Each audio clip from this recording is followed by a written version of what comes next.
This is Joshua Hart here for Seconds Out. Delighted to be joined by Xavier Miller here again. The second time within a week we're here. We're here to break it all down, talk about more boxing. Xavier, big night of boxing last night, a huge night of boxing, in fact. We saw the rematch take place, reignited Usyk versus Fury 2, in which Oleksandr Usyk repeated the successes of May and stayed the heavyweight world champion, in my opinion, pound for pound number one after last night's performance. We'll go straight into the main event. What did you make of the 12 rounds shared between the two warriors last night? First of all, Josh, you fixed me the last interview, man. My friends thought honestly I'd been kidnapped. I had the old hat with the it had a rip in it, and like, Sav, what happened? What happened? I was like, listen, I just finished the gym, and I just said, Josh, to just jump up and get this done now. And when I watched it, when you put that clip out, I was like, I look homeless, God, I can't believe it. I said, Josh, you fixed me, man. I said, when I see you, Josh, I said, next time, what? Do you mean you have to spar for that, man? That was mad in that video. I got so much messages. What happened? Like, well, I don't know, It's like I'd reached the very depths of hell or something. Being it's bad, but I was all right. I was happy doing that interview, man. It's just when you finish a long day at the gym, I know you just look plastered, man. Fine. Finished. You don't look homeless today, Jav. You do not look No, homeless. no, I'm all right. I'm all right. I'm in Guildford. I'm in Guildford. I've got to train after. I just finished training after, and I've got to train again in the morning. So yeah, we're up here at the moment. But yeah, yeah, really good night of boxing, man. You know, just it's hard to call when Fury and Usyk are gonna have a fight, honestly. But yeah, fire away, champ. What do you want me to answer first? First of all, what did you make of the fight itself? I'll be honest with you, I was not that entertained. I thought it was mediocre. Um, I didn't. It's like I couldn't understand what was going on in there a lot of the time. What I did really appreciate, which wasn't getting enough praise, was the body work from Usyk. It's disappointing to hear some of these guys who've been boxing so long and they're commentating, and you have to judge fights round by round. And every time I watched a round, I was like, are you going to ignore those stabs to the body with a jab, lead hand, and then the backhands to that right down the middle? Yeah, Fury had no answer to that body work. He was touching. People have to understand that Usyk he doesn't live by the gun and die by the gun. He's gone about his business, almost picking up points and not putting himself in a position to get hit with a fight-ending shot. This is how he's gone about his business. He's technically brilliant, and just because Fury did a bit better, you can't just give him rounds because he did a little bit better. I thought he actually did better in the first fight when he had Usyk at a distance and was catching him coming in and was keeping him behind his jab. This time round, he just wasn't doing enough. Each round to me, just wasn't doing enough. And I scored it in the end. I think it was 7-5 to Usyk. And honestly, I just don't see how anybody honestly could give Fury that fight. He looked good in spurts, but he just couldn't maintain. That's the way I saw it. Do you feel Fury coming in, I want to say a career heaviest at 20 stone? Do you believe that might have been the wrong tactic or the wrong move for what he was looking to do in the ring last night?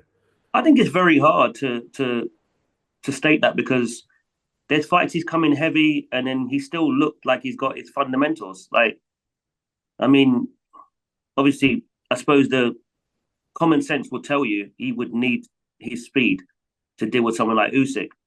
But the one thing he did do well yesterday was he'd hit him and then lean on him or hit him and then hold him. That I liked.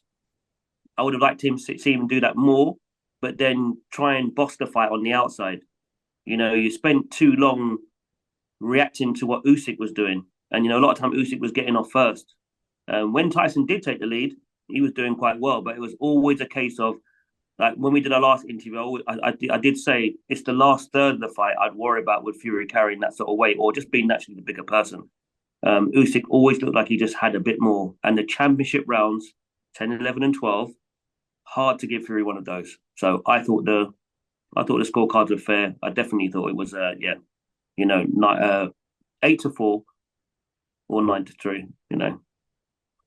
While there's not necessarily a whole lot to talk about for Not the sorry, fight, not a 9-3. I think 8-4 was fair. Yeah, 8-4 was fair. Yeah. while there's not much to talk about in terms of what happened in the ring, do you feel last night's fight was kind of what we expected the first time round, but then the first time round we got a much better fight? like I said before, I actually thought that Usyk would have handled Fury a bit easier from the first one. Yeah, I thought Fury did well in spots yesterday, but it just wasn't. It just didn't live up to expectations. It depends if you're a new gen boxing fan and this is what you've come into, then you're not really going to expect any more than what you've been seeing. But if you're from the 80s and 90s and you're watching Bo Holyfield one, you know, one of the best, greatest fights, and round 10 was unforgettable. Like it's different kind of boxing. You know, the Ray Mercer fights with Tony Morrison. It's just a bit more drama, a bit more action. These guys were technically a lot more complete to me. I would have liked to see Usyk maybe in that era. The fact he's come up, he's so light and he's come up to heavyweight and he's dominated every single heavyweight. Um, I think it says a lot about the state of the heavyweight division. Even though it's been great for us because it's been entertaining. I'm talking about technically, like the likes of Evander and Michael Moore. The bigger heavyweights gave them a lot of trouble. Like a Riddick Bowe gave Holyfield trouble. Lennox Lewis. So although he didn't get a prime Holyfield, again he used his height really well against Holyfield. So, but Fury wasn't able to do that with Usyk. So maybe it says something about technically the state of the division, but it's just been fun to watch. So there's no complaints from me. Looking forward now, and this is the part that we always get excited for as fans, or more me as an interviewer, is looking at the aftermath and Yeah, what people want to see next. So we'll start off with Usyk.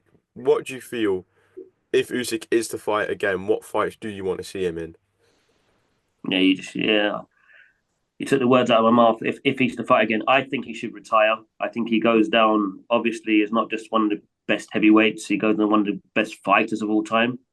Um, because he's been so consistent in two different weights, undisputed in both. I mean, I think retirement at this stage is what I wish that some of the other guys had done. Lennox retired at the right time. Holyfield went on way too long. Roy went on way too long. Roy was special.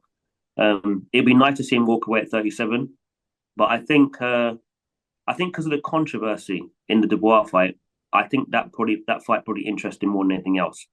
So before this fight, I would have said no, not really. But now maybe, because of what you slag with Floyd, when they put any question marks about one of Floyd's performances, he'd run it back. Um, Maybe in the back of his mind, he'd like to run that back with Dubois. But outside of that, he's flirted with the idea of moving down to cruiserweight. But once you've actually put on all that poundage, you can see what happened to Roy when he did that when he came back down. It could be dangerous. It just depends. If he is really a bona fide natural cruiserweight, then he's not going to have a problem getting back down there if he does it the right way. But I think he should walk. Just one thing, obviously, you mentioned wanting to address or possibly looking at addressing the controversy of the Dubois fight. Also, we saw Dubois stampede into the ring and take away Usyk's moment to create his own and call for the rematch. But a lot of people are raising the question marks now of is Daniel Dubois overlooking Joseph Parker, a fighter that he has to take on in February? Do you feel that there could be a sense of Dubois overlooking Parker maybe here? I like this version of Dubois. Honestly, I think with Don, he's really matured and come into his own. Just walking the ring and he's making his presence felt. Which is what you should do as a world champion. And I don't think anyone can deny that Dubois has always wanted to fight the best guys. I mean, his resume now screams that, and you want to you want a chance to get back if you lose a fight. So I don't blame him. For him, that should be the main guy should be going after, because obviously you want to become undisputed. So that should be his target. Um, I don't think he's overlooking Joseph Parker. Don Charles is way too smart for that. He's been around for a very long time. He's always been heavyweight's always been his division, and they'll be taking that fight very, very seriously. Daniel should take care of business. It might have some sticky moments, but yeah, I don't think he's overlooking him at all. Fair enough. And then just last one on Usyk. Um, if Usyk is to retire, where does he land on a greatest of all time list? How high up does Usyk go in that list?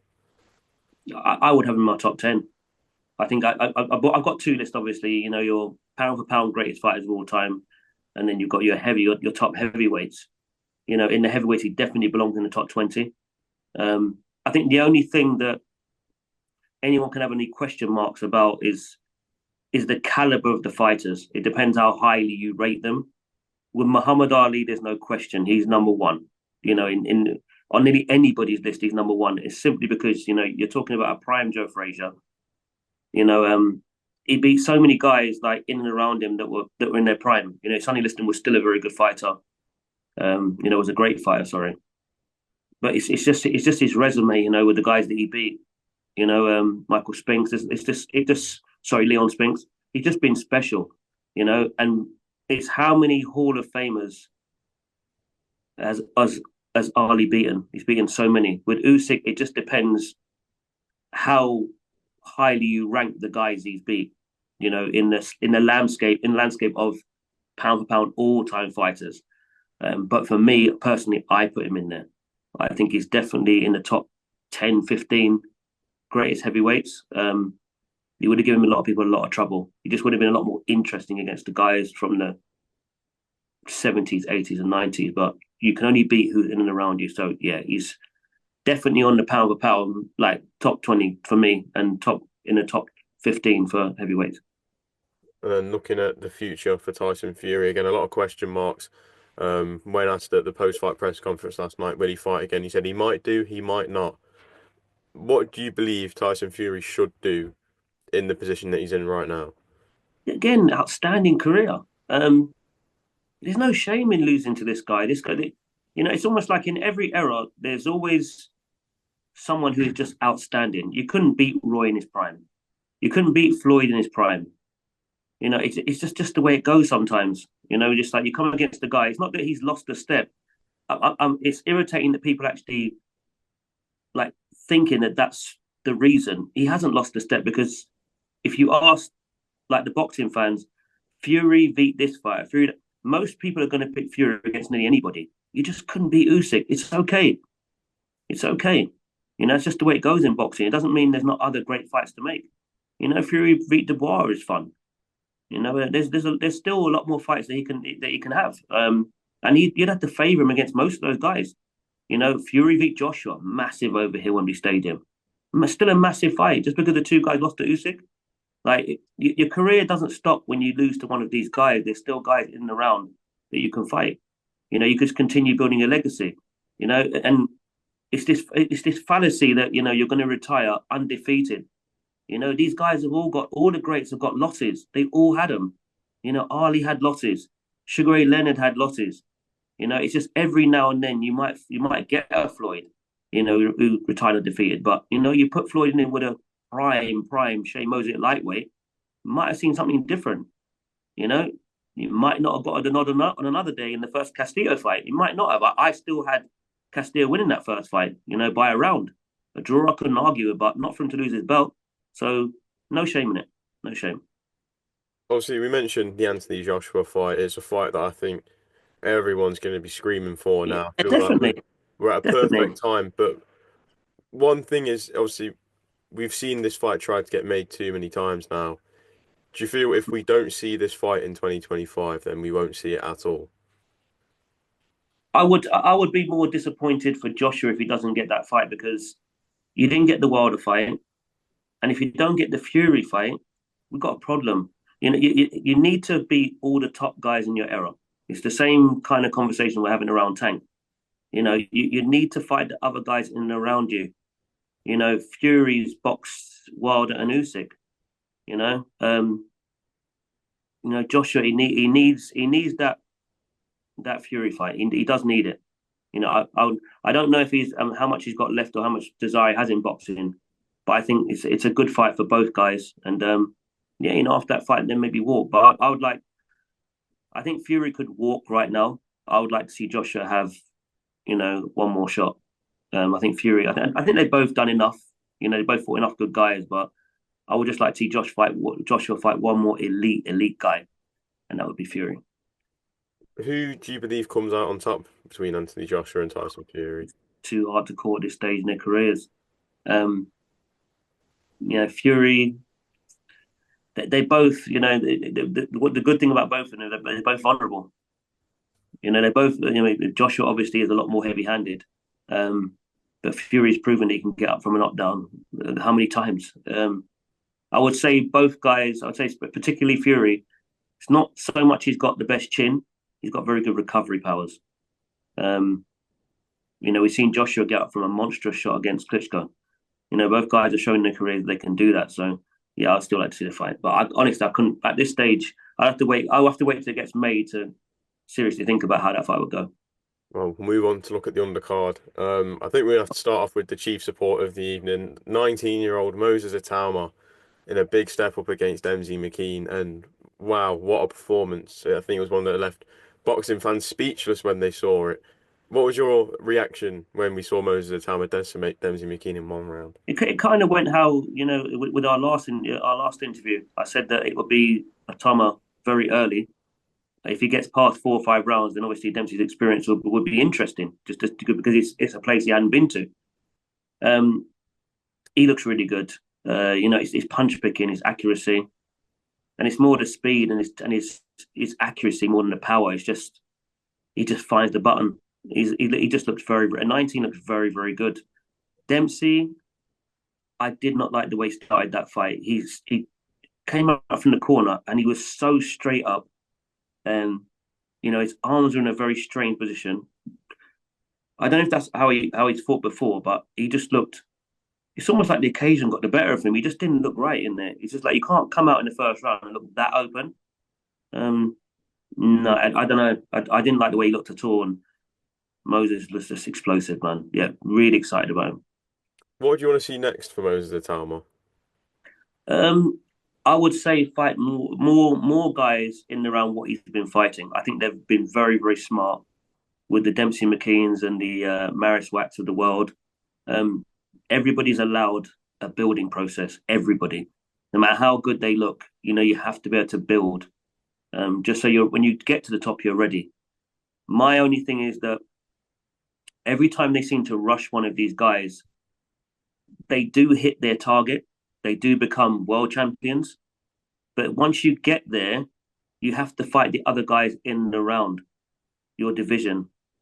And the problem is that either you press the trigger too early, and these guys peak so early, and then they never look the same. Fernando Vargas, perfect example. I think he might have been the youngest light middleweight champion of all time. I need to double check that. But after that, beating Euroboy Campus, then beating Ike Quarte, that just looked better and better as the years went on because of how good Quarte did against De La Hoya and so on. But then he came up against Felix Trinidad. And this is the problem, you see, the elite guys then in and around your weight division. And he took a lot of punishment in that fight. I think he got dropped maybe 3 times, stopped really, really late. And it took everything out of him. He never looked the same after that fight. So what I would say is that, allow him to build. He's 19. It's okay wanting to break records, but it's the same issue with Lomachenko because he had so much experience as an amateur. You flung him in too early for a world title fight because you wanted to make history. And if you'd waited maybe 12 months, he would have beat that guy. I think it was Salida. He would have beat him. But you put him in so early and the guy had more experience and knew what to do with you in there. And he edged it out. So I would say don't rush. That would be my advice. I mean, I've got my own heavyweight who's 22. He's only on 3 fights. I will not be rushing him because I don't need to, because he's young enough to build. That was the only thing I'd advise is just take time. And just the last thing on the undercard that I think needs highlighting. Johnny Fischer versus Dave Allen, a great fight, a really good clash of styles, what we saw in there last night. But unfortunately, controversy always is the big topic, and there's controversy with this one again that kind of takes the shine away from the fight itself. What was your reaction to that? What was going through your mind as that decision was getting read out? Well, first of all, I've got to give you your props because when I said I didn't really think that was a good fight at this stage because I hadn't seen much of Dave Allen, you said, well, he sounded very, very confident, that he could compete with a guy at that level, but not so much with the guys at a higher level. And you were spot on. Dave Allen looked very, very confident in there. And I have to give a lot of respect to Jamie Moore. He's always been one of the guys that I thought he was a very good fighter anyway, but he's a very good trainer. Listen to some of the things that he says in the corner. He's obviously motivated Allen to believe that he could get back in top contention. And I thought Dave Allen was really, really good. I'd say the only thing was, I think when he did drop him, and this is one thing my dad used to say when we used to watch boxing when I was a kid, when you hurt someone, it's best to go and finish him because otherwise you're going to get a problem with the scorecards, or otherwise that guy can come later and knock you out. It's always something that stuck in my mind. He was never a boxing coach; he was just a boxing fan. But when we used to watch fights and guys used to get dropped, he'd say, "You need to finish him." I thought that when he did that, I thought maybe it's better just to go for it. Um, Maybe if he'd fought guys at around that level in the last couple of years, I think he probably would have taken him out. It just proves that a motivated Dave Allen is still in and around these guys, and now I'm interested in seeing him in a Chisora fight. I wouldn't have said that before because I just didn't think he had the motivation anymore. But now a Chisora and Dave Allen fight looked fun, and at this stage where Chisora is, he's probably going to want obviously a much bigger name, and probably go out that way. But it's not out of the question now to see him in with a guy like that. Yeah, honestly, I thought he was really, really good, and that was the fight that made me lose my money. I put money on because of what you said. I put money on Allen. I got the Itauma fight right. I got the Usyk fight right, and there was another one. Is it Davies? Ishmael Davis versus Sohail Barchuk. Burchak, and I put money on Burchak. So when my bet started and I lost that one, I was like, I couldn't believe it because I thought that Dave Allen had won the fight. So I would have won a lot of money and put a £5 bet with like a one. It was about a grand and a half return. It was a lot. It was accumulated. I was so teed off, man. But yeah, honestly, Dave Allen, I hope he can motivate himself to get back to that place again because yeah, he was really good. And honestly, and again, listen, respect to Johnny Fischer. You don't know what a fighter is about until they show you what kind of character they've got. He got dropped, he got up, and he was taking big shots throughout the whole fight, and he never looked to shy away or get out of there. He was trying, and I judge fighters on character.